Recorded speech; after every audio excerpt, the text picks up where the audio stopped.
আছে DYFI TYF দাবি করছি বেকার ছেলে মেয়েদের ভবিষ্যৎ নিয়ে ছিনিমিনি খেলা বন্ধ করতে হবে। বিভিন্ন দপ্তরে লোক নিয়োগ করার নামে যেভাবে মাসের পর মাস ঝুলিয়ে রাখা হচ্ছে, এই নিয়োগ প্রক্রিয়ার যে দীর্ঘসূত্রিতা, এটা বন্ধ করে দ্রুত নিয়োগের ব্যবস্থা করতে হবে। আবার অন্যদিকে আমরা যেটা লক্ষ্য করছি, মহাকরণ থেকে প্রতি মাসেই বিভিন্ন দপ্তরে লোক নিয়োগ করার জন্য ঘোষণা করা হচ্ছে। মন্ত্রীরা মহাকরণে শীতাতপ নিয়ন্ত্রিত ঘরে বসে ঘোষণা দিচ্ছেন। যে দপ্তরগুলোতে লোক নিয়োগের ঘোষণা দেওয়া হচ্ছে, দুর্ভাগ্যজনকভাবে ওই দপ্তরগুলোতে নিয়োগের বিজ্ঞপ্তি জারি হচ্ছে না।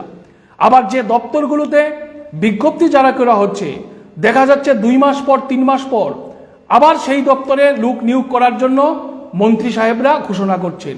ফলে বেকার ছেলে মেয়েদের চাকরি নিয়ে যে কেলোর কীর্তি আজকে আমাদের রাজ্যে চলছে, এটা বন্ধ করতে হবে।